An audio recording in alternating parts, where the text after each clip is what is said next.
So we're talking about your Dennis Ugas, and his legacy is now forever tied to one of the greatest fighters of all time, Manny Pacquiao.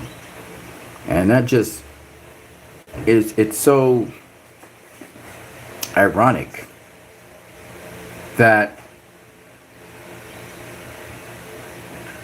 it wasn't Errol Spence or Terrence Crawford, right, who beat Manny Pacquiao. It was your Dennis Ugas who beat Manny Pacquiao. And I don't think any of us thought that he would beat him. And he had the great game plan. He had a great game plan. And probably the best I've seen your Dennis Ugas actually in boxing ever. Forever, his legacy is now tied to an all-time great. And not Errol Spence, not Terrence Crawford. Life is ironic, and to me it has twists and turns that you could just never expect to happen. What does this do for your Dennis Ugas' legacy? Well, he's beaten some good fighters.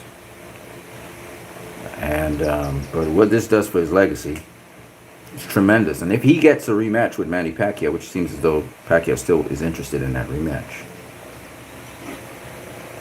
that is going to be very good for his legacy, especially if he wins it again.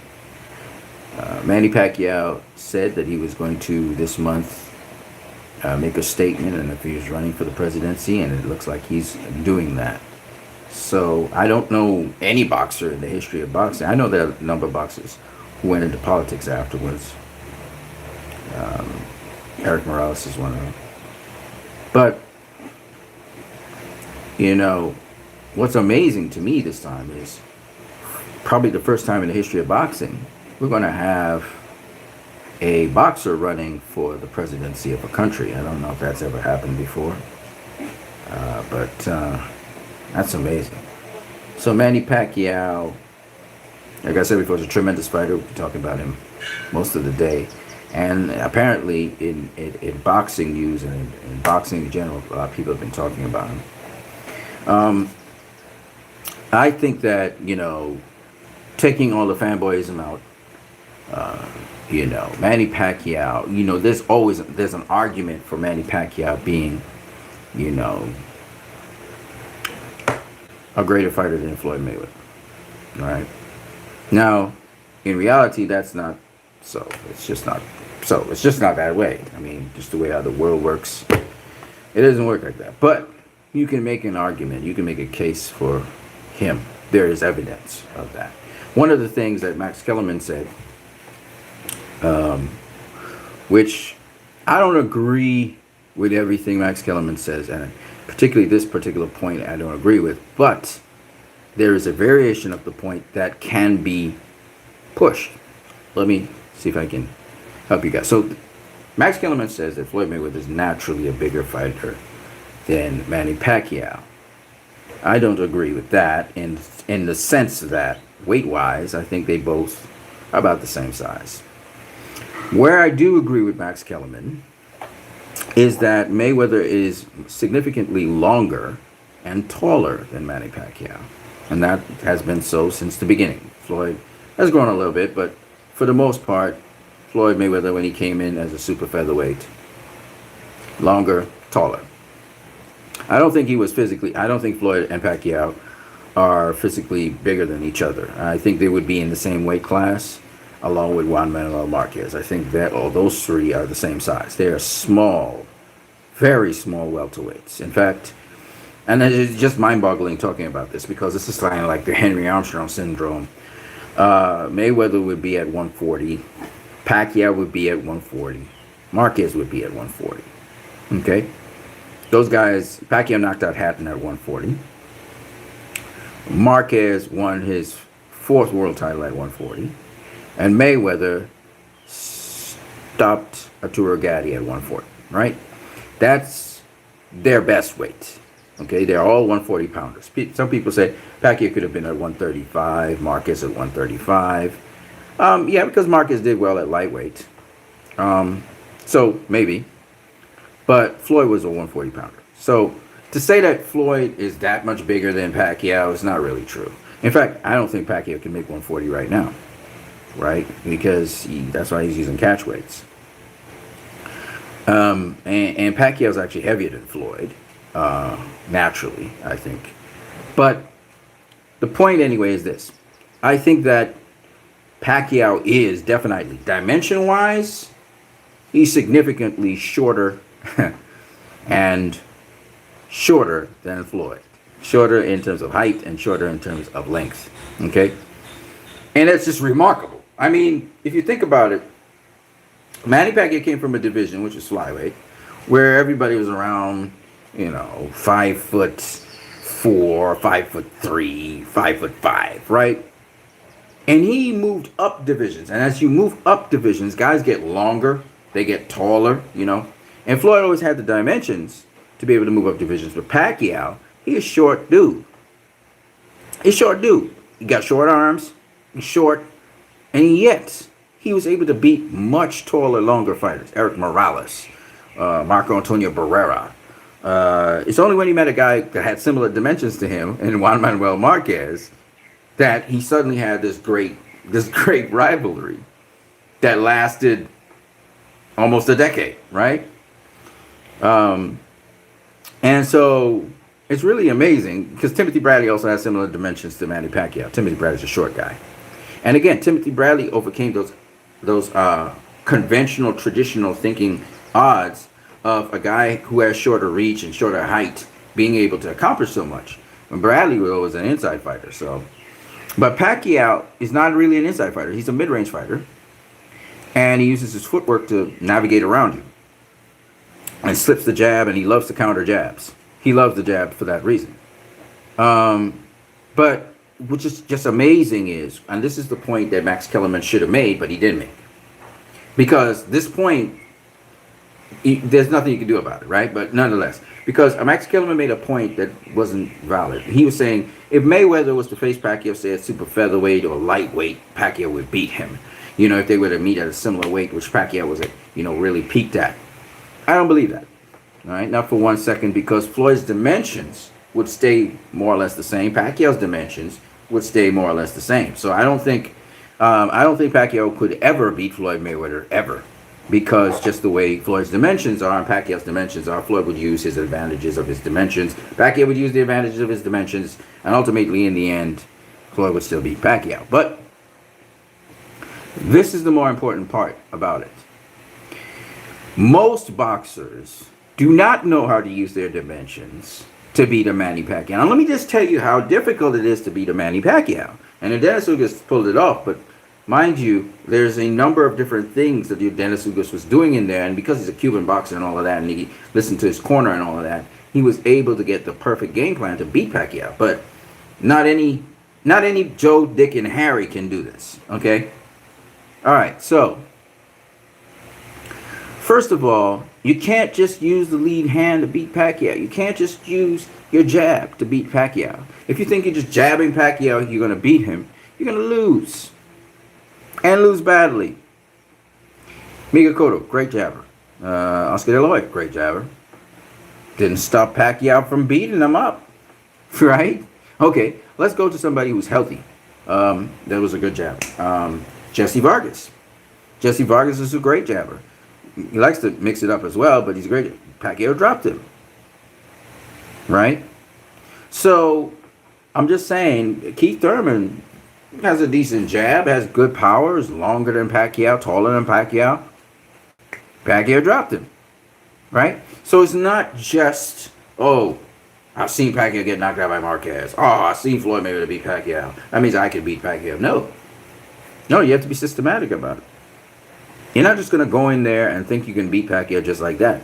No, there are specific things. And one of the things is you must be able to have good movement and use your jab to counter Pacquiao. Right? Marquez did it, Floyd did it, etc. However, jab's not enough. You also need to have a lead right hand. You have to be able to use your lead right hand against the southpaw. And Ugas was able to put that together, the jab, the lead right hand. And on top of that, unlike Marcus, who circled clockwise and allowed Pacquiao to circle the way he would want to, Floyd and Ugas made Pacquiao circle clockwise, and they circled anti-clockwise. No, actually Pacquiao circling anti-clockwise as well. And so as a result of that, they took away certain angles from Pacquiao and opened up angles for them to throw the lead right hand, as well as countered over Pacquiao's jabbing hand as much as possible. So those were things that Ugas and Mayweather did with Pacquiao. Teofimo Lopez also did the similar things with, of course, Vasily Lomachenko. And I guess Anthony Joshua may want to try that, but he has to have a lot of speed and quickness to do so. But if he can, Evander Holyfield tried it and he got stopped. You have to have quick reflexes, and you have to be able to stay a certain distance away from your opponent. And he was crashed. I mean, I didn't know it was an exhibition. I thought it was an actual pro fight. The way that guy was going, he should have eased up on Holyfield, seeing that he's a legend. But of course, the guy doesn't know anything about that. So, and he was training to go hard. So, it is what it is. He's an MMA fighter. He doesn't know the difference. All right. So anyway, back to what I was saying. So, Manny Pacquiao, man, is an all-time great. So Dennis Ugas, kudos to him. I mean, there's so many things he did very, very well in there. He still got his face butchered, but and that's just to show you that Pacquiao was effective, that Pacquiao was throwing some smoke. Ugas, though, was able to block a lot of that smoke and to limit the amount of damage he took to his face. So kudos to Ugas on that. And as a last-minute replacement for both guys, interesting fight. I will say that I hope Dennis Ugas' career continues to go higher and higher, because Pacquiao is just the start of something that could be really good for Dennis Ugas. People are underestimating him, and they will continue to underestimate Dennis Ugas and his skills because he doesn't look the most attractive in there, right?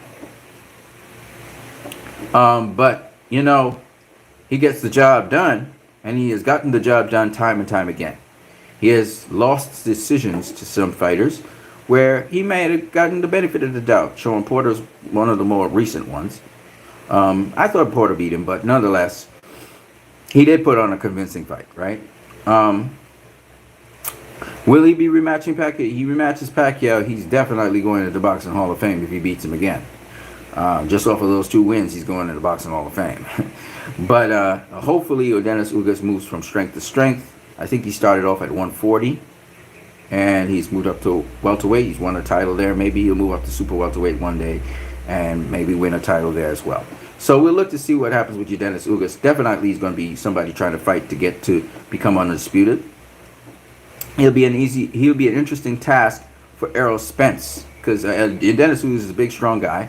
And on top of that, he can take a punch, obviously. You see that. And he has good defense. So Errol Spence will have interesting work. Even Terrence Crawford, and you know Dennis Ugas beat Terrence Crawford in the amateurs. He's a tricky guy. Dennis Ugas is a tricky guy, and he loves to counterpunch. So it should be interesting seeing how far Dennis Ugas gets to be now that he's got to shine at 4 losses. It could have very well have been 3 or 2 losses instead of the 4. But you know, that's how you begin. It was rough for him, and now he's into the money. He's into the major leagues. So I really feel good for him, because beating Manny Pacquiao has just transformed his life. I can tell you that, and his paycheck. And he is the super champion, WBA super champion. I hope the WBA will cancel off super championships and just have a regular champion, and just gonna get rid of the regular title. I think these titles, man, there's too many titles, and you guys are just getting too much sanctioning fees, WBA. Come on, guys. Let's do this right. Just one belt. Just one belt. Right? And you got the interim champion if the regular champion is in recess. Now, I know the super championship came about because of Floyd Mayweather, who beat Marcus Maidana. He became super champion because he was unifying with Manny Pacquiao. But I say, just get rid of it and just let him be a normal champion. You know, and if he has mandatories to face, you can allow him at least 1 or 2 fights where he can unify. So you just say, well, if the champion is going to unify, that takes precedence over the mandatory, right? You can't unify, but forever. You can't unify forever. So it's an opportunity you don't want to pass by. So if they can unify, let them unify. And then other than that, to let the champion face the interim. I always believe it this way. It should just be uh, one champion per sanctioning body. We have way too many belts, like Floyd was saying. There's too many belts, man. And a lot of people, including fans like myself, have been saying this for the longest while. We don't need so many titles, man. So we should just have 4 titles per division. Look at the IBF. Look at the WBO. The WBO and IBF actually got it right.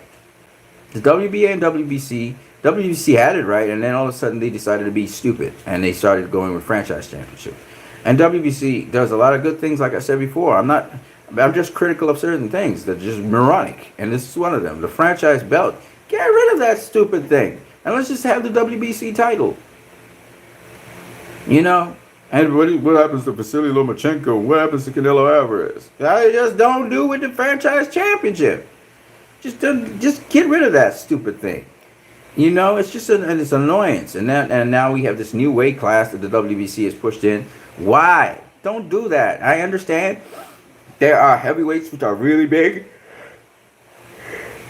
So you put this weight class in so that a certain heavyweight of a certain size could face a certain heavy. I get it, but just throw that weight class out of the window, man. Let's let the heavyweights face the heavyweights. Nobody's dying. Nobody's getting hurt badly as heavyweights. So just let it be. All right? It's the premier division of all divisions. It's the top division. It's the top place. So let it be. Smaller guys, you know, they're in weight classes and stuff. We stratified it, right? So basically what I'm saying is Manny Pacquiao, you know, is one of the GOATs. No doubt about it. I know Floyd's one of the GOATs too. Some people think that Pacquiao's ranked higher than Floyd. It depends on your argument, of course. You could say, well, in this area, yeah, Pacquiao did this, Floyd did not do this. So as I was saying, Max Kellerman said that Manny Pacquiao, you know, he won more divisions than Floyd. It's true. He's won titles in more divisions than Floyd Mayweather. This is true. That's why Max Kellerman says he should be pound for pound higher, because he won. Literally, there's evidence showing that he's capable of being a champion in more divisions than Floyd did. And that's an argument that makes sense. To me, that makes sense. Don't tell me about he's smaller than Floyd and naturally smaller than Floyd. That's bullshit. But when you tell me he won in more divisions than Floyd, well, what is pound for pound? Pound for pound is, if we was the same size, I would beat you, right? And pound for pound says, I'm going to prove I'm pound for pound best by going to this division and that division and this division. Shout out to Riz Cola. What Ugas did will truly be acknowledged years from now. This was huge for Cuban boxing. I believe it will spark a booming Cuban return to the professional scene. I hope so. I hope so too, man. Riz Cola. Because, honestly speaking, man, I think the Ugas did a tremendous thing. This is, you're talking about an all-time great, okay? No doubt about it, right? This guy is, Pacquiao's ranked with the Armstrongs of the world and the Sugar Ray Robinsons and the Sugar Ray Leonards and the Muhammad Ali's. You know, he's up there with Floyd. Floyd's up there too, right? So what I'm saying though is that Manny Pacquiao has won more titles and more divisions. The problem with it is when they did meet at the same weight class, Floyd did beat him.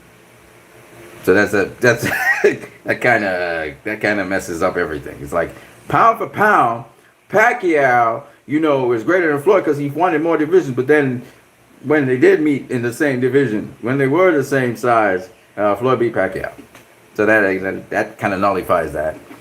In addition to the point that not only did Floyd beat Pacquiao, but even though Floyd went through 5 divisions from 130 to 154, Floyd beat everybody from 130 to 154. Not only Pacquiao he beat everybody. Like nobody ever beat him. Nobody even drew with him. There was no contest. None of that stuff. He just beat everybody. Period.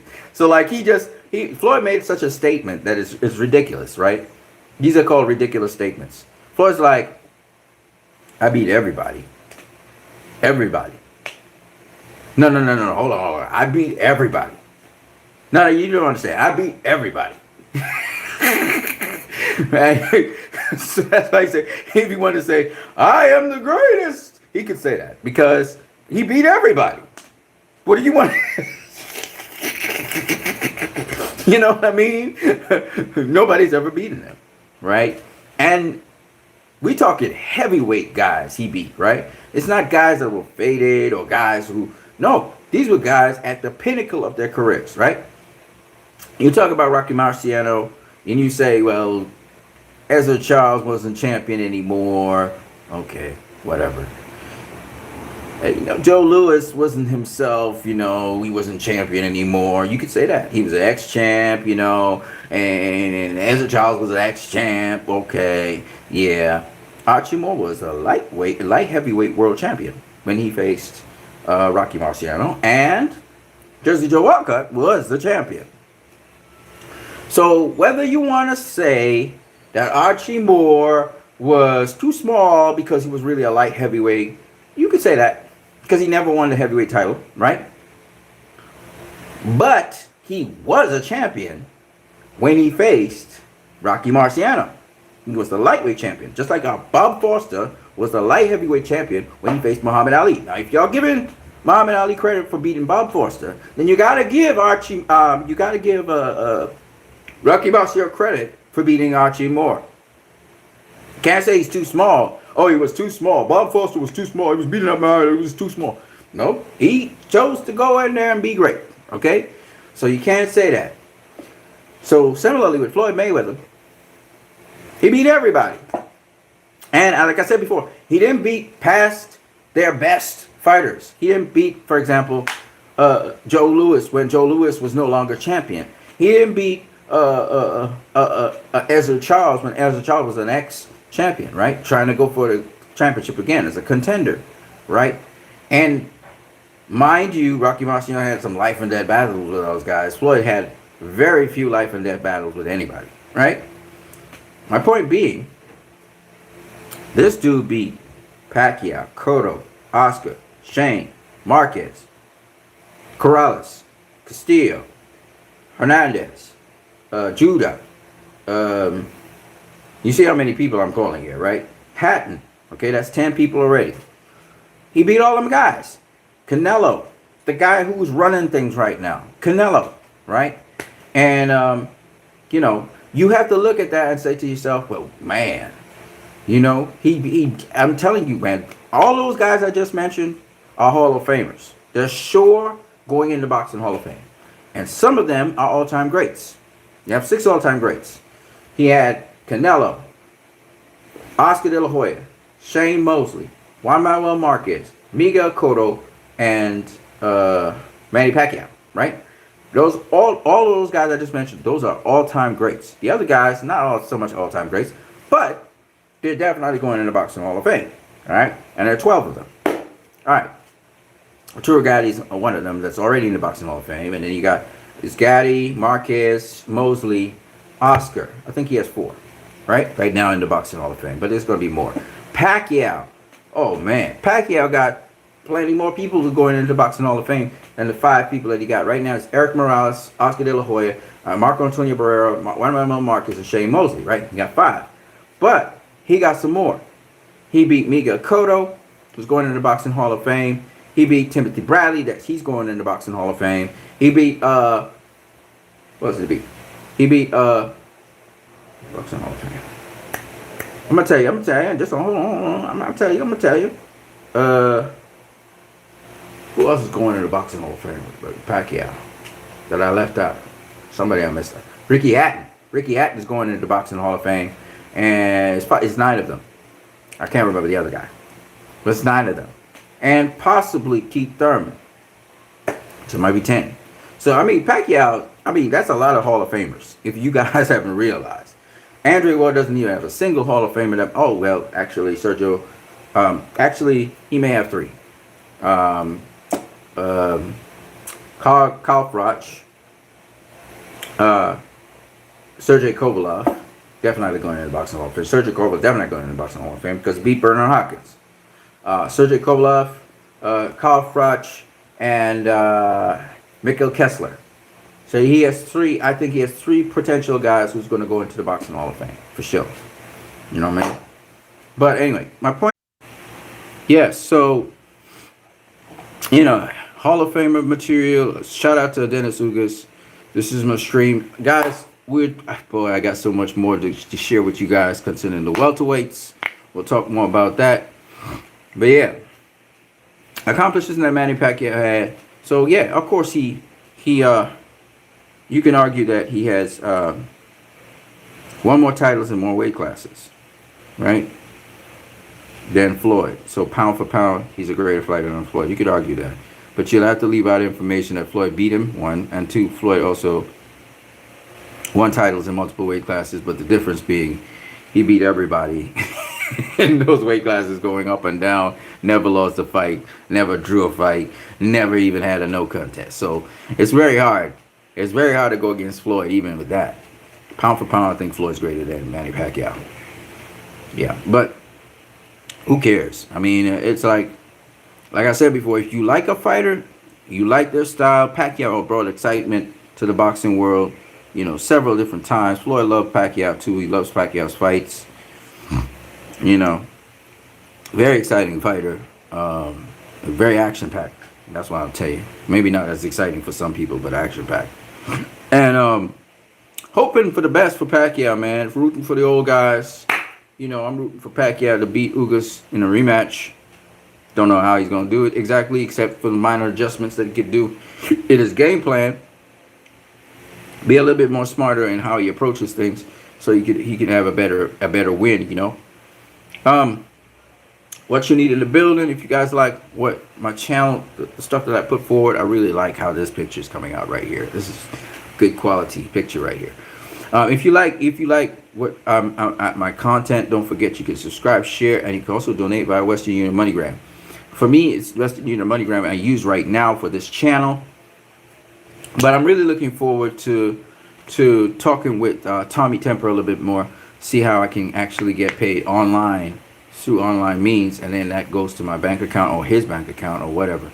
We'll work things out. But I have to talk with him for a little bit, because we're going to monetize. We're going to really start making money on here. Before the end of this year, I'm gonna cross a certain threshold of money that I'll be earning. So I'm looking forward to it. This is a great phone I have here. Those of you know the phone is called the Samsung Galaxy A70. This is a wicked phone. It's wicked for streaming. You see how good the stream is right now. With certain lighting, though, it kind of strobes out and it kind of fades out. So it depends on the lighting, but the lighting where we have right now, you see how clean the stream is. I just love it. And it's a very powerful phone. So I just have to go get it serviced a little bit.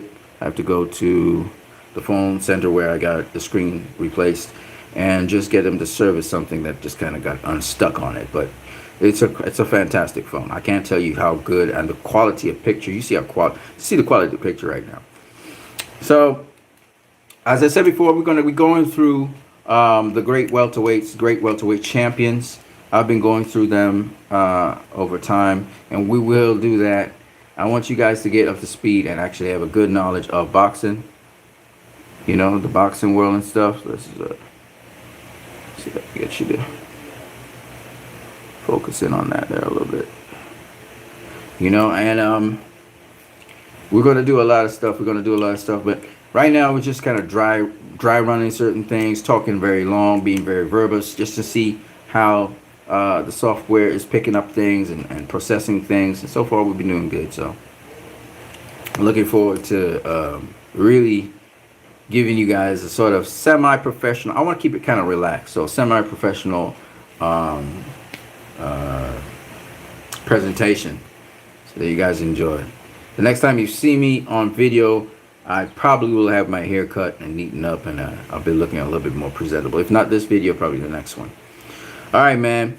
I'm going to catch you guys later. Manny Pacquiao. Dennis Ugas did a tremendous thing. He got the opportunity of a lifetime that the other guys did not get.